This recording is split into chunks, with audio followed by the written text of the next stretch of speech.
इस स्टोरी अर्थात कहानी को फील करना चाहते हैं तो कृपया ईयरफोन और हेडफोन का यूज करें।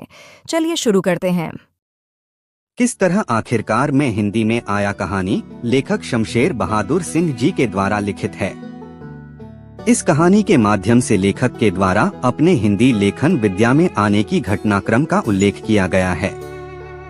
प्रस्तुत कहानी के अनुसार लेखक शमशेर बहादुर सिंह जी कुछ बातों से नाराज होकर अचानक दिल्ली के लिए पहली बस पकड़कर रवाना हो गए थे। उन्होंने तय कर लिया था कि अब उन्हें कोई काम करना है।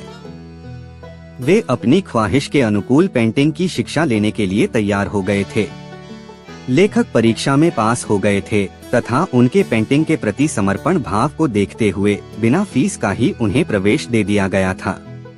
लेखक करोल बाग में सड़क किनारे एक कमरा किराए से लेकर अपने क्लास के लिए आने जाने लगे।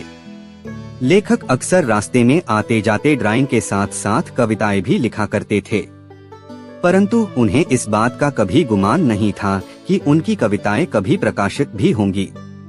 कभी कभी लेखक के भाई तेज बहादुर उनके लिए मदद स्वरूप कुछ पैसे भेज देते थे, या कभी कभार लेखक स्वयं साइन बोर्ड पेंट करके कुछ पैसे अर्जित कर लेते थे। बाद में लेखक के साथ एक पत्रकार महोदय भी आकर रहने लगे, जिनकी उम्र 30-40 वर्ष के बीच होगी तथा वे महाराष्ट्र के रहने वाले थे। लेखक अंदर से दुखी रहते थे। उनकी पत्नी का देहांत टीबी बीमारी के कारण हो चुका था। अब वह बिल्कुल अकेला महसूस करने लगे थे। स्केच करना और कविता लिखना उनके जीवन का मुख्य हिस्सा बन गया था। एक बार लेखक की क्लास जब समाप्त हो चुकी थी और वे वहां से निकल चुके थे, तब श्री बच्चन स्टूडियो में आए थे। उन्होंने लेखक के नाम एक नोट लिखकर छोड़ दिया था। लेखक के अनुसार उनकी एक बुरी आदत थी पत्रों का जवाब न देना। तत्पश्चात लेखक के मन में अतुकांत मुक्तछंद रूपी कविता उभरी और वे उस कविता को लिख लेने के बाद जवाब के रूप में श्री बच्चन जी को भेजने के उद्देश्य से रख लिए थे। बाद में लेखक अपने ससुराल देहरादून आ जाते हैं। वहां उन्होंने केमिस्ट्स की दुकान पर कंपाउंडरी सीखी। एक दिन लेखक ने अपनी अतुकांत मुक्तछंद वाली कविता श्री बच्चन जी को भेज दिया। सन 1937 में श्री बच्चन गर्मी की छुट्टियों में देहरादून आए और ब्रजमोहन गुप्त के यहाँ ठहरे थे। संयोग से श्री बच्चन ब्रजमोहन गुप्त के साथ डिस्पेंसरी में आकर लेखक से मिले और एक दिन के लिए मेहमान भी रहे थे। उस छोटी सी पर सटीक मुलाकात ने लेखक को श्री बच्चन के साथ व्यावहारिक रिश्ता जोड़ने में सफल हुई। श्री बच्चन ने लेखक से कहा था, तुम यहाँ रहोगे तो मर जाओगे, मेरे साथ इलाहाबाद चलो और MA करो। तत्पश्चात श्री बच्चन के कहने पर लेखक इलाहाबाद चले आते हैं। इलाहाबाद में लेखक को बच्चन परिवार से बहुत मदद और प्यार मिला।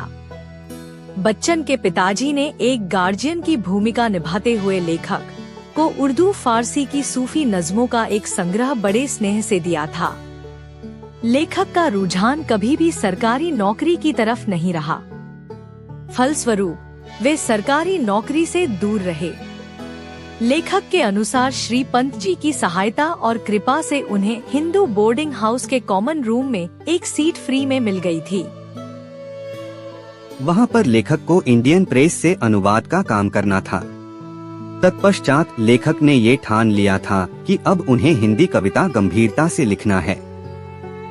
वैसे लेखक के घर का वातावरण उर्दू का था और उन्होंने BA में भी एक विषय उर्दू ही रखा था।